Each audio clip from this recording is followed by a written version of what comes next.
Hello everyone! So today we're going to continue our discussion about phase diagrams by talking specifically about mixtures of liquids and gases and how we can use phase diagrams to tell us a lot about the composition of liquid gas mixtures, specifically as I start changing the temperature of the system.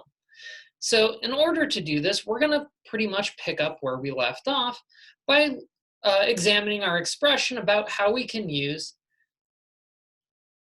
the temperature dependence of the total pressure on for a mixture species, where our total pressure is going to depend upon the composition of the system, the net vapor pressure of each individual systems, and again, its response to temperature as dictated by the enthalpy of vaporization.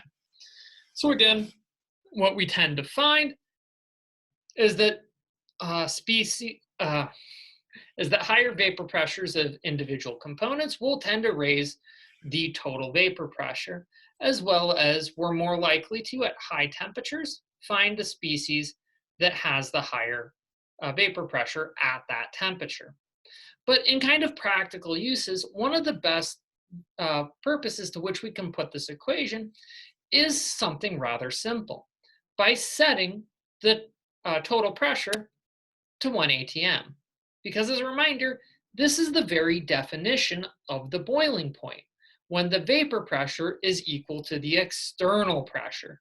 So assuming that we're not playing some finicky tricks with the external pressure, what this does is it lets us determine, for a given composition of the species, we can determine the temperature at which it boils.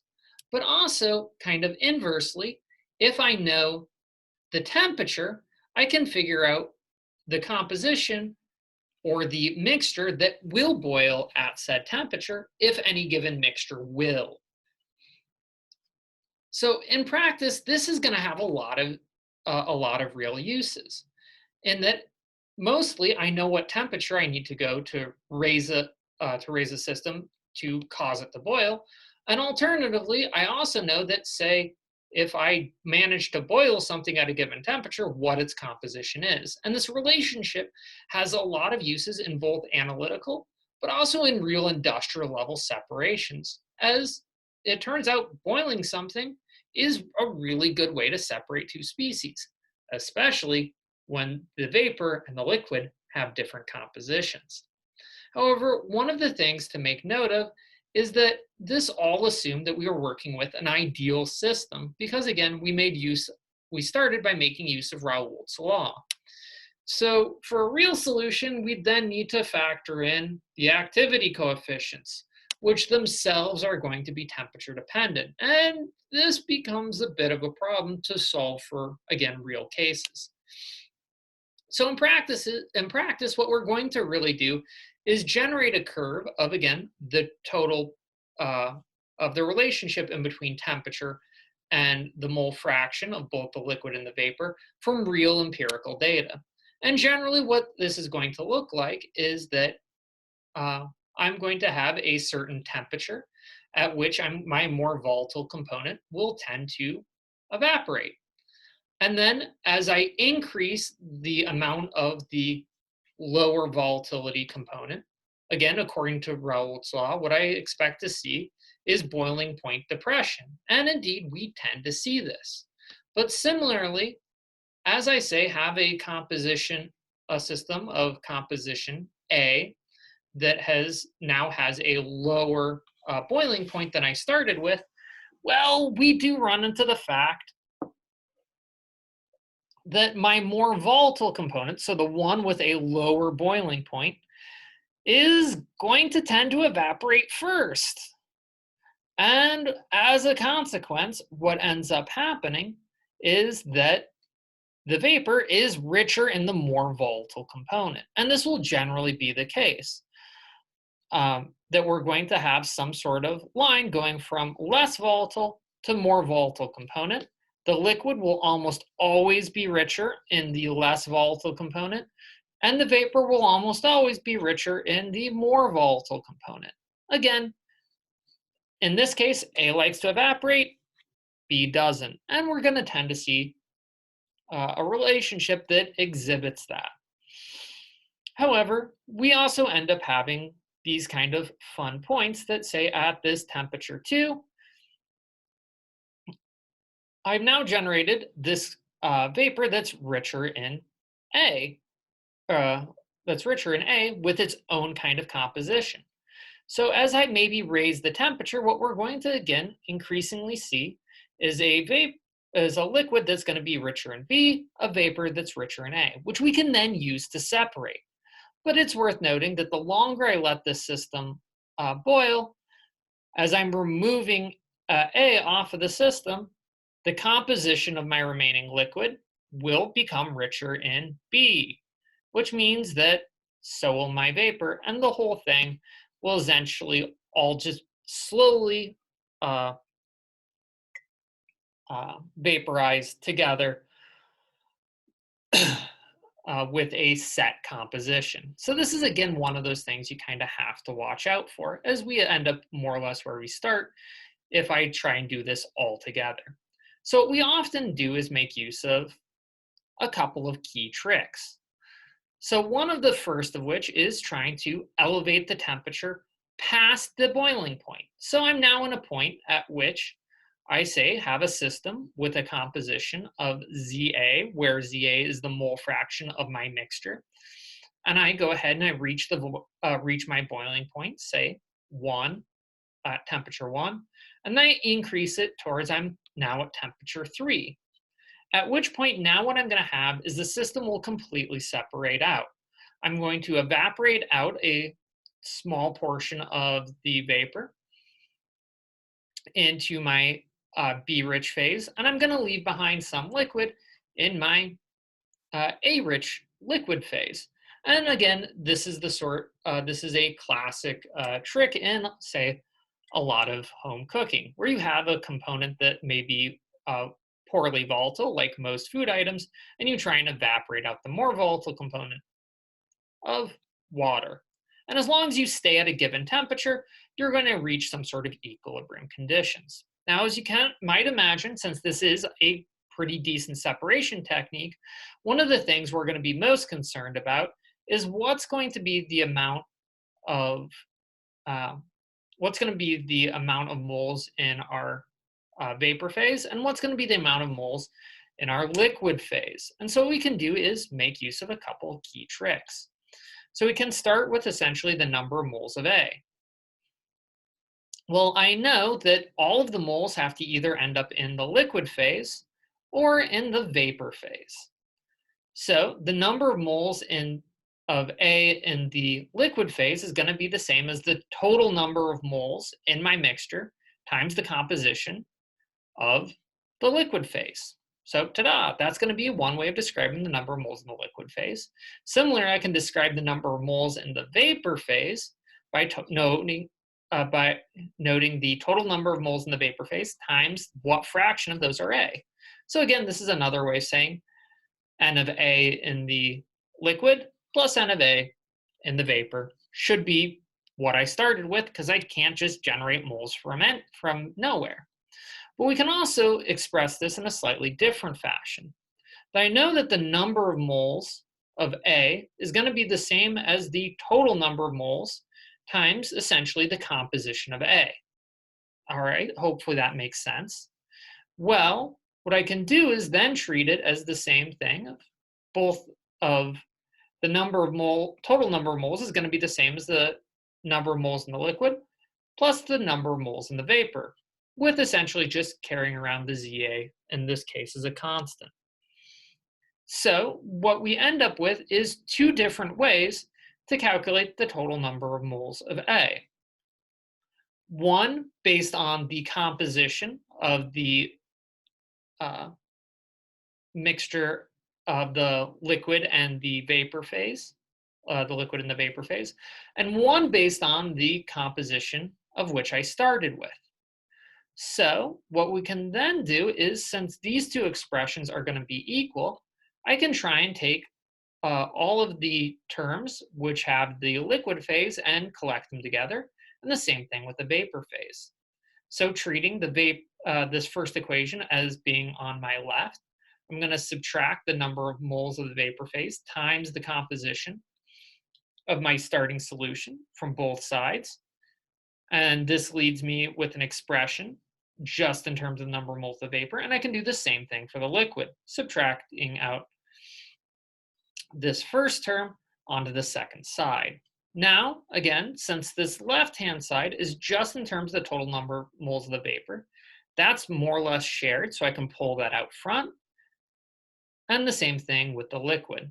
And what we end up with is this relationship in between the number of moles and the difference in the compositions. So I have the number of moles of the liquid phase times how different the composition of the liquid is from the vapor, and from my starting material, and the same thing with the difference in the composition of the vapor from the starting material.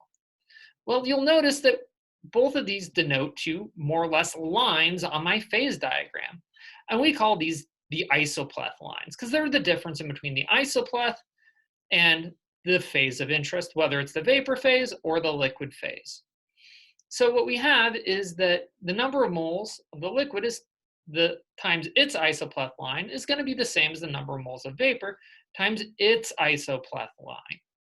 So what this does is it gives me a way to describe the ratio of the moles in the vapor versus liquid phase as a metric of the length of these two actually rather easy to measure lines, which can be generated simply by knowing the shape of my phase diagram. And this general idea is called the lever rule. And one of the ideas is simply because it acts like a teeter-totter. If I have a central pivot point, the closer it is to, say, one side, the less weight I need on the less weight I need on the longer side to essentially balance out the point that's closer. The longer the lever, the less is going to be out on that line. So thus the lever rule. But also in practice, what this is going to tell us is something that's kind of logical. If I'm sitting here at temperature 1 at which boiling has just barely started, well, at this point, my isopleth line to the liquid is 0. So if I take my vapor, divide by 0, well, this is infinite, which means that the ratio of liquid to vapor is also infinite. So everything's in the liquid phase, which makes sense because if I'm just sitting at the boiling point, well, then barely anything has gone into the vapor. Alternatively, if I go to very high temperatures and I get to, say, temperature 4, at which point my vapor line is 0 because I'm at the vapor, well, then the ratio of the isopleths is 0, which means there's nothing in the liquid phase. So again, this kind of makes sense as we're walking up and down the isopleth. When I'm at the liquid line, everything's in the liquid. When I'm at the vapor, everything's in the vapor. When I'm in between, the closer I am to the liquid, the more liquid. The closer I am to the vapor, the more vapor. And you can use this as essentially a quick logical check. And if I'm halfway in between the two lines, well, that means I'm going to generate equal amounts of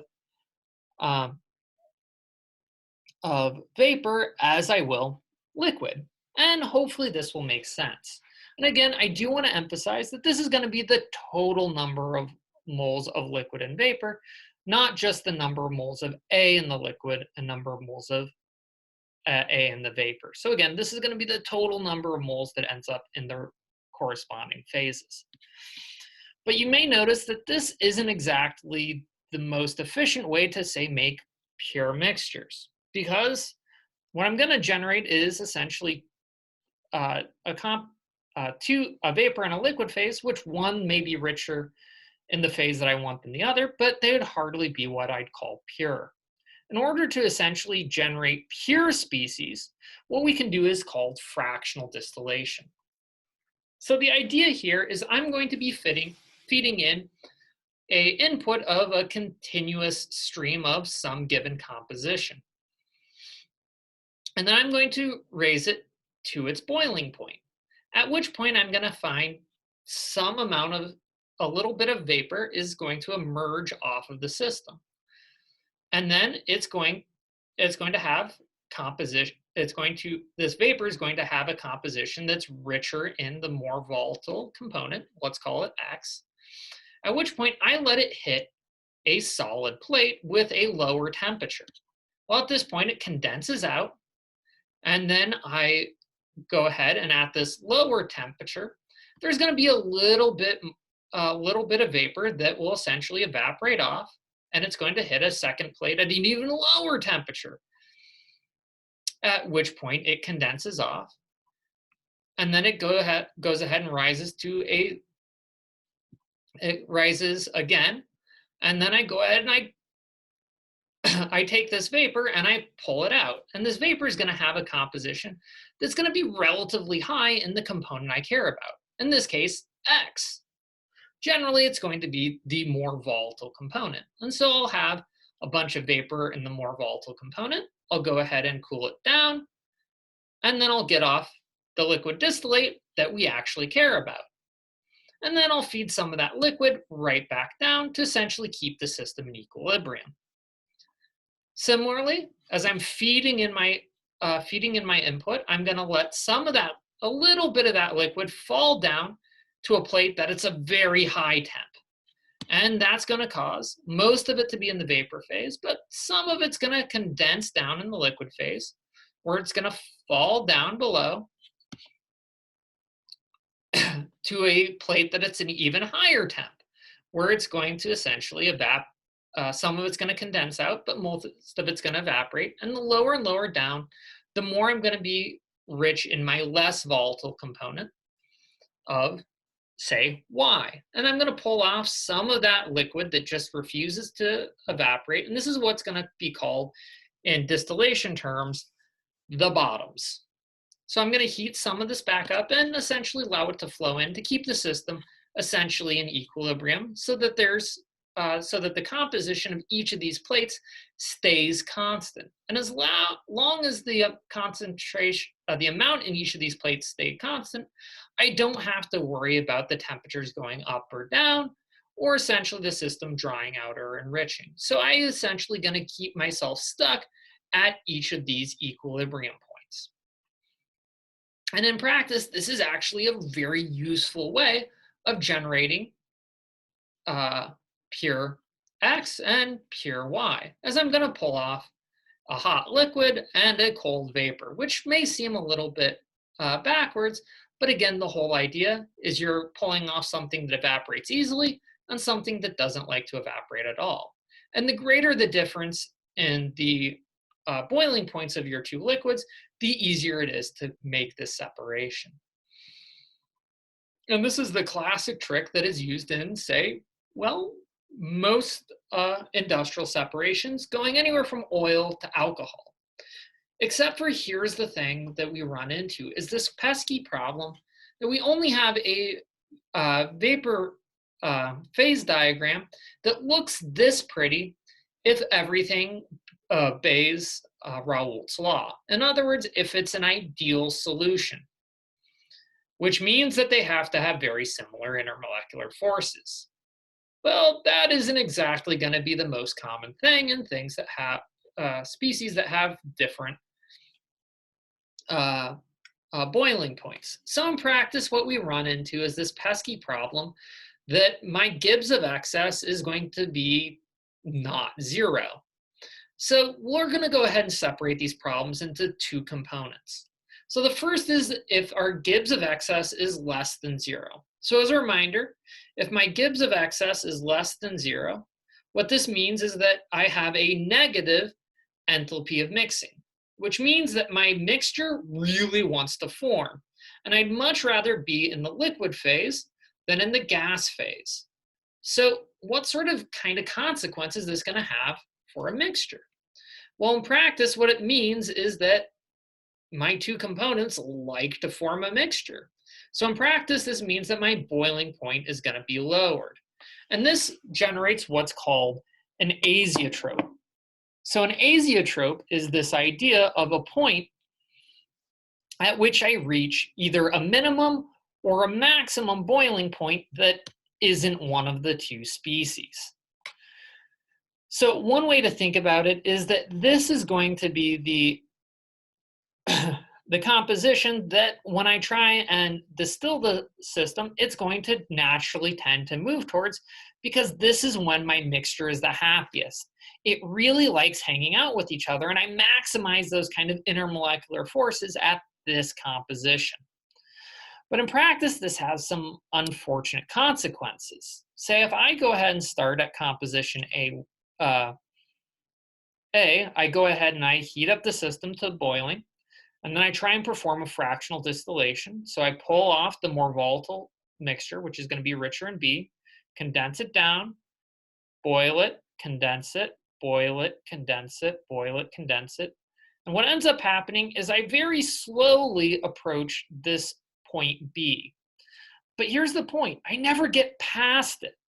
So while it's possible for me to take this original composition of A1 and generate something that's pure A, I'm never going to generate an equal amount of pure B. So I'm only going to get to this kind of mixture. This is rather unfortunate if, say, I want something that's pure B, but it's also unfortunate if I want something that's pure A, because this means that I'm not able to get all of the A out. Some of that A is always going to be stuck in the mixture. So I'm never going to have a completely efficient purification going one way or the other. However, it turns out that a negative excess free energy isn't the only possible problem I may run into. It's also possible to run into a case that has a positive Gibbs of excess, which again means a positive excess enthalpy or a positive enthalpy of mixing. This is a fairly common case because this means my two solutions that I'm mixing don't like each other, which means that they're much more likely to boil than in the normal case.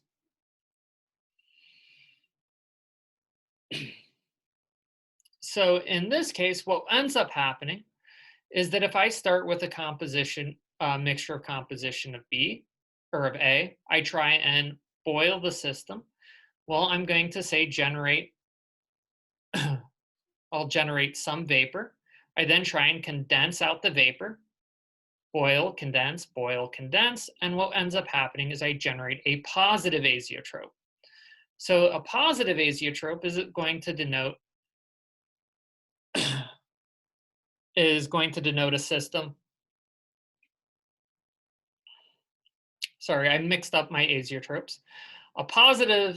A negative free energy of mixing means that the two systems are going to want to hang out, which means that they're less likely to boil. So this generates a positive azeotrope, meaning that this is the point at which they're the most happy and won't want to separate. But in practice, this has a consequence that if I try and distill this mixture, I'm never going to generate pure A and pure B. Instead, I'm always going to get hung up on this middle point. So let's go ahead and think about what this would look like in a kind of a real case. If I have a system that's 50% by mass propanol. So by the way, this corresponds to a mole fraction about 0.77. So again, mostly propanol in water. And in this case, what ends up happening is that no matter how much I try and purify my propanol, I'm never going to get a system that's more pure than this 71.7%. So I'm never going to end up getting pure propanol. Instead, I'm always going to have this 70% mixture. And if you don't believe me, go to the drugstore and try and find some isopropanol. And you're going to find that it usually maxes out about 70%. Because at this point, it just gets too expensive to try and approach this azeotrope, because you're only approaching it slowly. Now, in truth, there may be other ways to get past an azeotrope, but they often involve kind of thinking tangentially. Because you can do similar distillation tricks, but instead of changing temperature, you might be able to change pressure. And again, there's going to be some relationship in between composition and pressure just as well, but you'll need a different phase diagram to walk that way. And there's also other methods of treating, which you can say use distillation to get yourself to 70%, and then using a drying agent to push your way across, at which point maybe you can push yourself far enough across that distillation might help again. But again, trying to use pure distillation, you're never going to try and be able to move past an azeotrope, which is one of the reasons why the highest proof of alcohol you're ever going to find tends to be about 190 proof, because there's a azeotrope for ethanol around 95%. You just can't quite get past it. You can indeed find 200 proof alcohol uh, in the lab supplies, but that's only because it's manufactured directly and not purified through distillation. So next time, we're going to focus a little bit more talking about liquid-liquid mixtures and kind of leave the vapor behind. Until then, take care.